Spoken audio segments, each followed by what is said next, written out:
सत्ता हमारे साथ, हमारे पास एक मसीहा और लोगों का आरोप भी रहता है कि एकता में शक्ति होती है। अगर एक ही प्लेटफॉर्म पे सब लोग रह के काम करेंगे तो दोनों जगह की जो वोटिंग होंगे वो एक जगह होगी तो वो बहुमत में दिखेगा और ज्यादा मात्रा में दिखेगा। तो उसको लेकर क्या कहना नहीं, चाहेंगे? ये बात बिखराव क्यों है? ये बिखराव नहीं होना चाहिए। इसी बात को तो हमें समझना है। इसी को तो राजनीति कहा जाता है, इसी को पॉलिटिक्स कहा जाता है। यही तो हमें चालाकी बरतनी है कि धरातल पे हम दो दिख रहे हैं लेकिन हमें अंततः हम एक हैं। इसी चीज को तो हमें दर्शाना है, क्योंकि हमें एक दिन के लिए वोट डालना होता है और 10 मिनट में वोट पड़ता है। तो हमें जो वोट हम जो है, हमारी भी ड्यूटी होती है, हमारा भी कर्तव्य होता है कि हम भी सोच समझ करके कदम उठाएं। मैं हर युवा और हर वोटर से कहना चाहता हूं कि अपने वो बहुमूल्य वोट की कीमत को समझे और उस पर विचार करे स्वयं कि मुझे जाना कहाँ है और किस तरीके से कैसा हो रहा है वो रुख देख करके अपने आप को इस तरीके से फैसला ले। ऐसा नहीं है कि हम बाहर से एक दिख जाएं और अंदर से हम एक ना हो, ये तो गलत है। बाहर से तो हमें सारी दुनिया देख रही है कि हाँ, हम दो पार्टियों में बटे हुए हैं और दो लोग हैं। यही हमें तो ऊपर से जनरल से सीख लेनी है, हमें सवर्णों से यही सीख लेनी है कि वो भी यही करते हैं। हर पार्टियों में वो छिपे हुए हैं, हर पार्टियों में वो साथ दे रहे हैं, लेकिन जहां उनका निजी अपना काम होता है वो आपस में एक कहाँ आती है। अगर एक भी हो जाएंगे तो क्या ही प्रॉब्लम, उससे तो फैन फॉलोइंग बढ़ेगी, कम थोड़ी ना होगी। तो मतलब एक क्यों नहीं हुआ जाता? बहुजन समाज को लेकर आप बातचीत कर रहे हैं, लेकिन आपने जो सर पे गमछा बना हुआ है वो भगवा कलर का बना हुआ है और जैसा कि सबको मालूम है कि भगवा कलर जो होता है वो किसी और की पहचान है, वो बहुजन समाज की पहचान नहीं है। तो उसको लेकर आप क्या कहना चाहेंगे?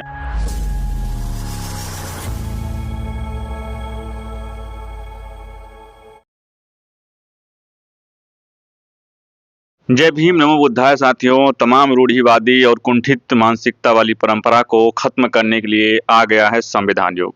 जय भीम, नमो बुद्धाय। साथियों, आप देख रहे हैं संविधान युग का यूट्यूब चैनल। आज हमारे साथ स्टूडियो में मौजूद हैं महेंद्र जी। आज हम इनसे जानकारी करेंगे जो भारत में राजनीतिक पार्टियां हैं, खासकर अगर हम बहुजन समाज को लेकर बातचीत करें तो उस पर अपनी कितनी नज़र रखते हैं, या जो युवा हैं वो दो पार्टियां जो बहुजन समाज की हैं वो किस तरफ जाते हैं, उनसे हम जानकारी करेंगे और आपको बताएंगे कि ये जो राजनीतिक हलचल है वो किस ओर जो हमारा युवा है वो जा रहा है। साथियों, तो सर स्वागत है आपका हमारे चैनल में। हाँ हाँ, बहुत बहुत धन्यवाद आपको ने जो आपके चैनल से मुझे बोलने का मौका मिला।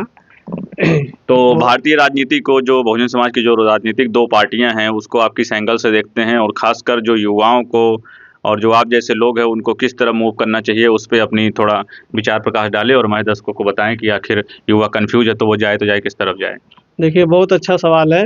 इसमें युवाओं को हम ये कहना चाहेंगे कि ये युवा हमारा जो है थोड़ा सा काम तो अच्छा कर रहा है, लेकिन वो जो ठोस कदम है उसकी तरफ वो थोड़ा सा भटक है। ये हमने बहुत सी पार्टियों में ये देखा है, बहुत से बार बार हर चैनलों पे ये दिखाया जाता है कि चंद्रशेखर को और बहन जी को एक साथ हो जाना चाहिए। अक्सर ये दोनों दो पार्टियां में हैं, लेकिन जहाँ तक ये मेरा अपना निजी राय है और मानना है कि आजकल तो राजनीति से सभी संबंध जोड़े हुए हैं।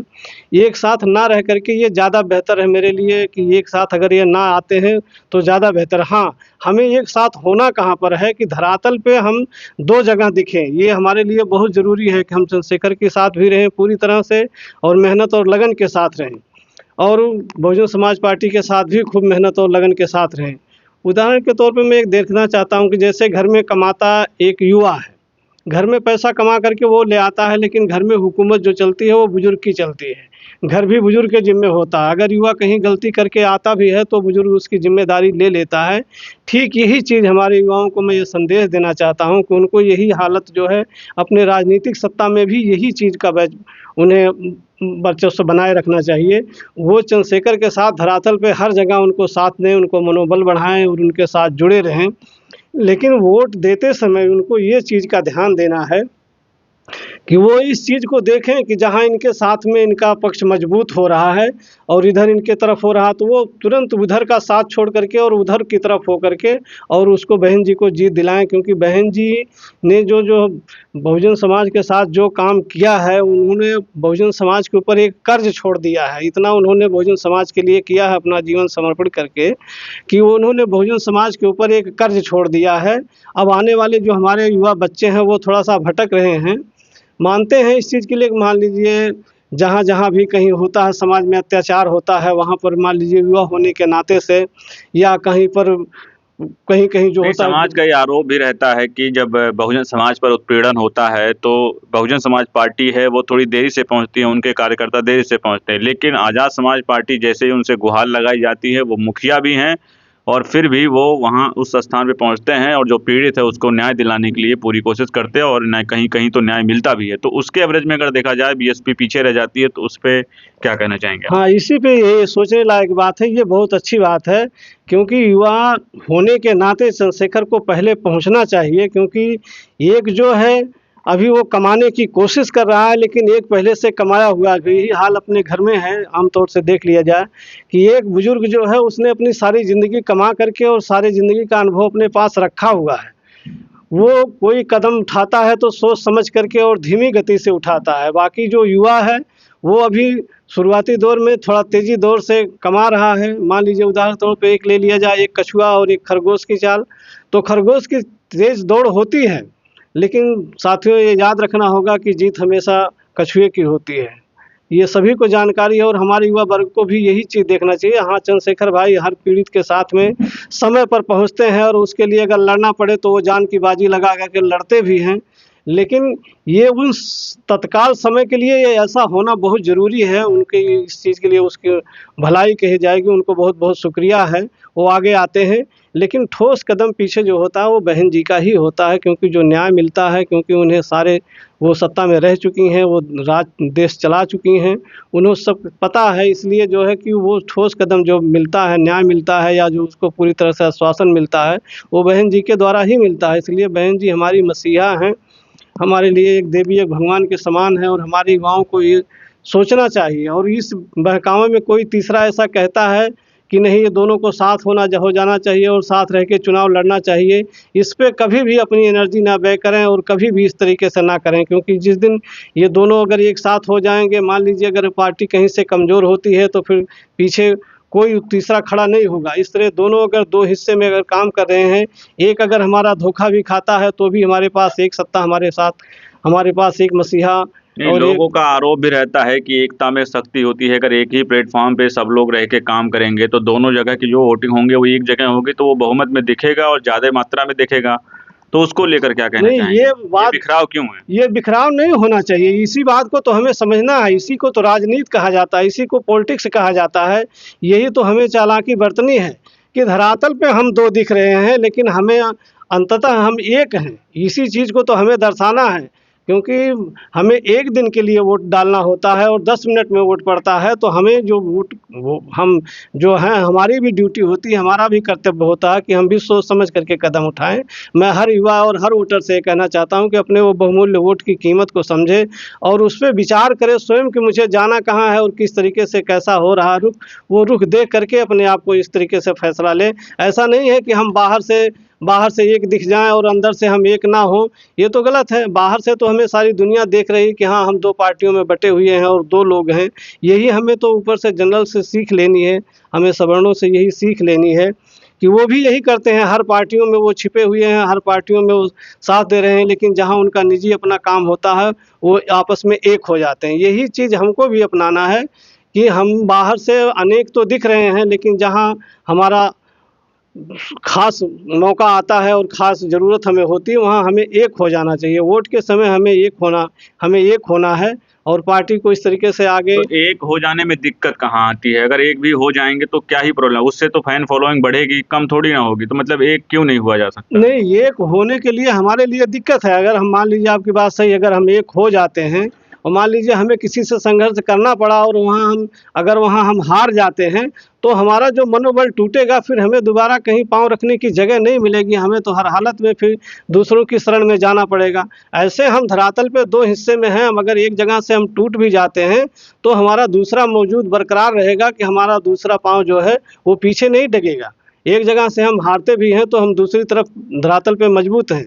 सत्ता और धरातल ये दोनों 2 चीज़ें हैं, इसको हम हमेशा एक करके जो देखते हैं, ये एक कभी ना हुआ है, ना कभी एक हो पाएगा। इसलिए इसमें अपनी एनर्जी को व्यय ना करें युवा। मैं ख़ास करके युवाओं को समझाऊँगा कि आप धरातल पे खूब ज़ोर-शोर से चंद्रशेखर जी के साथ में रहिए, उनका मनोबल बढ़ाइए और उनके साथ में हर जगह दुख-सुख में उनके साथ-साथ रहिए। आप ऐसा कीजिए, इससे क्यों नहीं दिक्कत है। वोट के लिए भी कहूँगा कि जहाँ अगर उनको जनता का ज़्यादा समर्थन मिल रहा है, तो बीएसपी वालों से भी मैं ये कहूँगा, बुजुर्गों से भी मैं कहूँगा कि आप अपील हो करके कि वहाँ आप त्याग करके और चंद्रशेखर जी का साथ दो। लेकिन हमेशा 2 बनाए रखने में ही हमारी ज़्यादा भलाई है। मेरा ये अपना निजी सोचना है, मेरा अपना जहाँ तक मैं राजनीतिक करियर से देखता हूँ समाज को और अपने अपने दायरे से देखता हूँ, तो इसलिए दोनों को 2 जगह रहने में ही हमारे लिए ज़्यादा बेहतर है। इससे हम ज़्यादा लंबा समय खींचेंगे और ज़्यादा दूर तक हम मजबूत बने रहेंगे।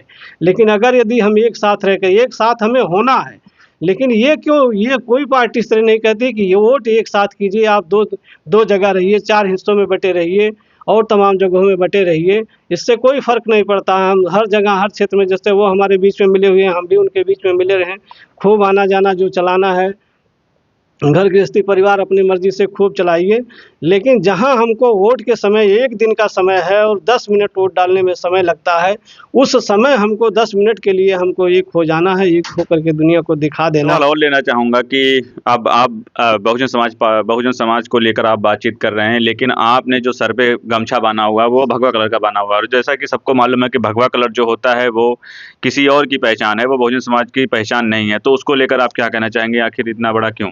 नहीं, ये गलत है। ये जो रंगों में भगवान के प्रतीक को जो लोग जो बाँटते हैं, ये गलत है। इसको राजनीति में ना बाँटें, भगवा को और नीले कलर को ना ही इसको राजनीति में बाँटें, ये बहुत अच्छा नहीं है। ये भगवा भी सभी का है और नीला भी सभी का है। नीला रंग भी शांति का प्रतीक है, ये भी सभी का है। ये इसको कोई अपना इस पे एकाधिकार ना जमाए कि ये सिर्फ़ मेरा बहुजन समाज का नीला जो झंडा है, नीला गमछा है या नीला पहनावा है, ये इस पे एकाधिकार मेरा है, ये गलत है, ये ऐसा नहीं है। या भगवा पे कहे कोई सवर्ण कहता है कि ये नहीं, इस पे सिर्फ़ मैं हम हमारे और हमारे देवी-देवता और हमारे भगवान का ये प्रतीक है, इस पे हम लोगों का ही अधिकार है, ऐसा ना करें। ये किसी एक का नहीं हो सकता, ये सभी का है। जो भगवान के इंसान के बनाए हुए हैं, वो सभी का, सभी रंग सभी का है और सभी को इसको इस्तेमाल करना चाहिए। इस पे दोहरी राजनीति करके आपस में लड़ाया ना जाए तो ज़्यादा बेहतर है। ये सभी का अधिकार है और सभी का हक है। भगवान सभी के लिए एक होता है और सभी के लिए समान रूप वैसे ठीक हमारे लिए राजनीति और कानून ये सभी के लिए एक है। हमें एक जैसा काम करना चाहिए। इससे हम बटेंगे और हम अलग होंगे तो हमारा कमज़ोरी होगी, हमारा देश कमज़ोर होगा, हम कमज़ोर होंगे, ऐसा नहीं सोच रहे हैं। जो लोग ये सोच रखते हैं, उनकी सोच से मेरा हाथ जोड़कर विनम्र निवेदन है कि वो कभी भी रंग को किसी को साथ में ऐसे रंग के साथ में बँटवारा ना करें। हाँ, ठीक है, आपकी अपनी पसंद है, आप नीला भी धारण कर सकते हैं, आप भगवा भी धारण कर सकते हैं, आपका पूरा अधिकार है, मानव जीवन में है। तो आप मानिए, किसी को भी मानिए, ऐसी कोई दिक्कत नहीं है कि हम नीले हैं तो हम मान लीजिए जैसे हम राजनीति में हम बहुजन समाज को सपोर्ट करते हैं तो हम मान लीजिए किसी देवी-देवता से घृणा करें, ईर्ष्या करें, हमें ईर्ष्या और घृणा नहीं करती। जो लोग उन्हें मानते हैं वो उन्हें मानें, हम जिनको मानते हैं हम उन्हें मानें। ये हमारी फंडामेंटल राइट है, ये हमारा अधिकार है, हमें स्वतंत्रता है और हमें चलना ही हमें हर हालत में संविधान के अनुसार है, कानून के अनुसार ही। हमें देखना ये है जीवन में कि हम कोई ऐसा काम ना करें कि जो हम कानून से विरुद्ध हो रहे हैं, बल्कि हम कानून के दायरे में रह करके और खुशी-खुशी अपना जीवन अगर जीते हैं, तो इसमें मेरी समझ से जहाँ तक मेरा अपना राय है, इसमें कोई गलत नहीं है। भगवा कलर ये कभी किसी को प्रतीक नहीं करता। जो इससे ईर्ष्या करें, मान लीजिए भगवा कलर कोई बहुजन का भगवा कलर ले लिया है, तो बहुजन समाज वाले उससे ये ईर्ष्या घृणा करें, ये ठीक बात नहीं है। या नीला कलर कोई मान लीजिए सवर्ण है, वो नीला गमछा, नीला कलर पहन करके अगर आता है, तो कोई बहुजन उससे ईर्ष्या घृणा करे, ये गलत है। रंग कोई किसी पे किसी का एकाधिकार नहीं है, ये सभी का है और सभी के लिए है। इसलिए इसको सभी राज़ी खुशी से करें और हमें जहाँ तक कोशिश हो कि सब कोई मिल-जुल करके एक रहें और एक होकर के अपने देश को मजबूत बनाएँ। जब हमारा देश सुरक्षित रहेगा, मजबूत रहेगा, तो हम उसमें सुखी जीवन जिएँगे, ये ज़रूरी है। भगवान को भी माने, जैसे मैं कि एक सन्यासी के भेष में होता हुआ भी राजनीतिक से भी संबंध रखता हूँ, भगवान से भी संबंध रखता हूँ, तो इसलिए मुझे ऐसा नहीं होना चाहिए कि हमें रंगों में बँटना चाहिए, ये गलत है। चलिए जी, बहुत-बहुत शुक्रिया आपका। ये थे महेंद्र जी, बहुजन जीवनी का यूट्यूब चैनल के संस्थापक थे। आज इनसे बातचीत हुई बहुजन राजनीति को लेकर, इन्होंने अपने पक्ष रखे और दोनों पार्टियों को अलग होकर काम करना चाहिए, एक होकर काम चलना चाहिए। इन्होंने बहुत अच्छा विश्लेषण दिया। आप इनकी बातों से आप कितना सहमत हैं, आप अपनी प्रतिक्रिया हमें कमेंट सेक्शन में ज़रूर दीजिएगा। मैं संविधान युग से यूट्यूब चैनल से विनय।